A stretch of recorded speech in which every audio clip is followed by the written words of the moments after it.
Nini mwivangeri chimwe Manicaland South Province Bishop Tenkeshi Nini nazo zvekureva pamberi paMwari kutanga ndinotenda Mwari wakandita apostori waJesu musangano rweapostori waAfrica.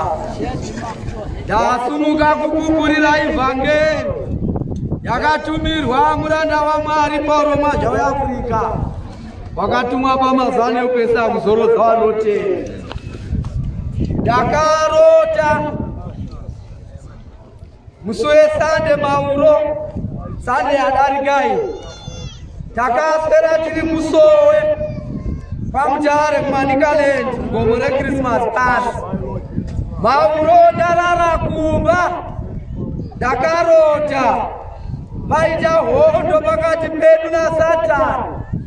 Satani achirwisa basa raMwari, asi mukuona kwangu kutanga takanga tiri mutauni maMutare. Satani achimanikidza vanhu zvakanyanya kuti basa raMwari rege kufamba zvakanaka. Ndopandakachizoonazve tasvika panzvimbo ino yeGwavha. Tasvika panzvimbo inoyi ndakaona vakuru vekuBOT vachifamba vachibvaza suku vachikwira nenzira aya. Asi vasvika pamberi apa vakamira vakatarisa basa raMwari ranga richiitwa pano. Vakatarira kudaro vakafunga kuti apa takundiwa.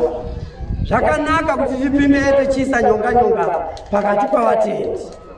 Asi vatendi vakagara zvavakaita izvi vakatanga kushaura, vakatanga kuimba rwiyo rwainga namanzwi echirungu aiti, we come here for Jesus, we come to Jesus, we come to Jesus, he is our Savior.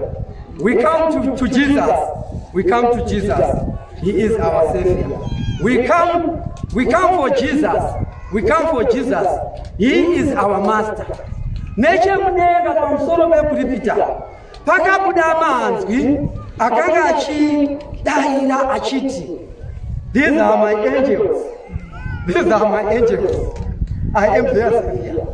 These are my angels, these are my angels, I am their Savior. These are my servants, these are my servants, I am their Master. Tiri mukurota uku ndakazadzwa nemweya mutsvene wakabva kudenga, ndikafara kwazvo. Ndakapatika ndichingoimba rwiyo irworwu svika ndakabuda murumao ndikaenda kudzai Jehovha. Kudzai Jehovha.